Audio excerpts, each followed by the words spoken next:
Hi, you're watching The Catalyst, music and weird news, and I'm your host, Kat. Today I'm going to discuss my top stories from the week, 5 music stories and 2 weird news stories. My most popular post that I did this week was the announcement of Delta Spirit's new tour. At the time of the post, I didn't think that they had a New York date, but I stand corrected. They do indeed have one. They're playing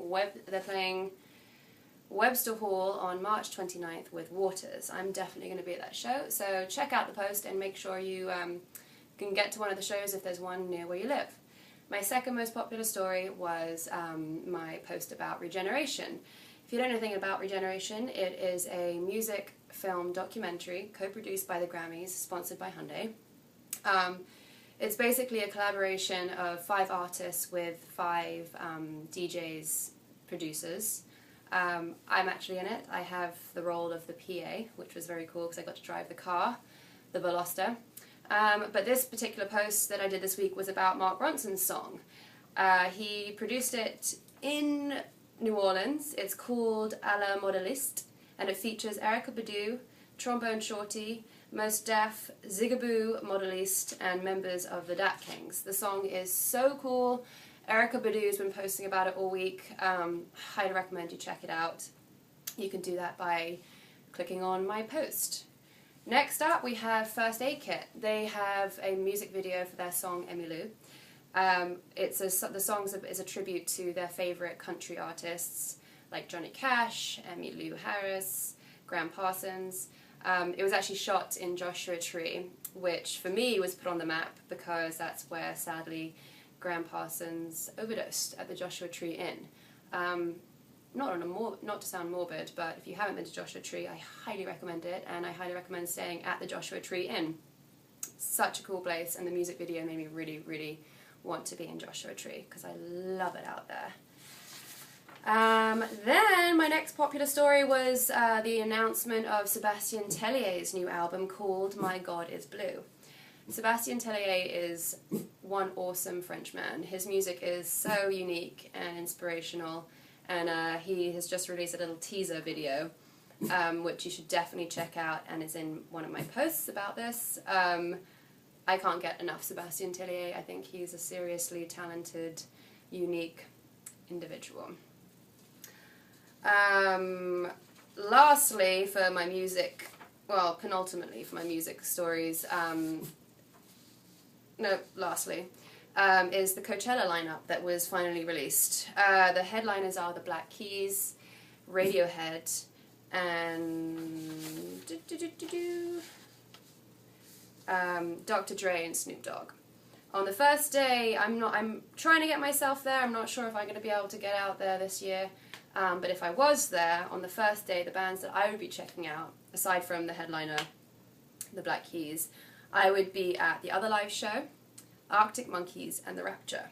They are 3 of my favourite bands, and I would absolutely not miss them. So if you're going to Coachella, make sure to check out those 3 bands. On the second day, obviously, Radiohead, wouldn't miss that for the world.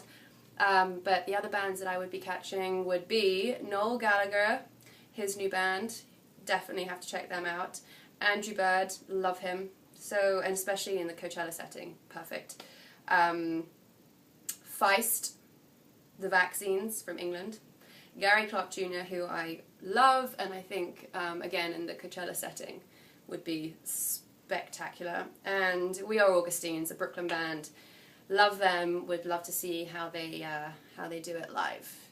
And then on the last day, we've got Dr. Dre and Snoop Dogg headlining, but the bands that I would be catching would be Justice, Beirut, which Coachella, Beirut is pretty much the best thing I can think of, and the Growlers. Oh, and also First Aid Kit, the Swedish Sisters. So if you're going to Coachella, take my recommendations, guarantee you will not be disappointed. And then my top 2 weird stories this week were hotel trashings. Never a good idea, but historically intriguing.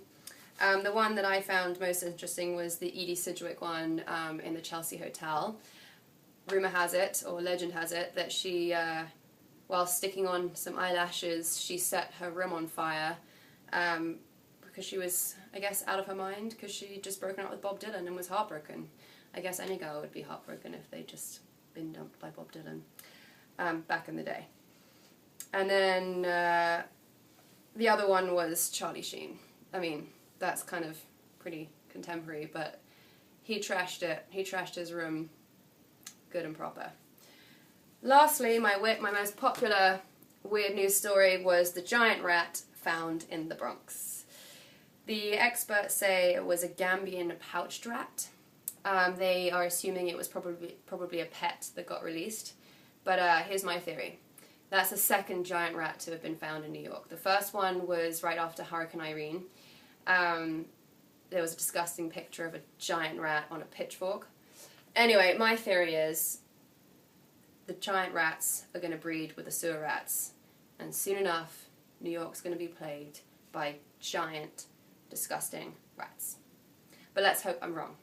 Anyway, stay tuned for my report this time next week. And if you haven't checked out my posts that I just spoke about, do. They're all very awesome and interesting. And hopefully I am the first person to inform you of these things. And I will see you all next week.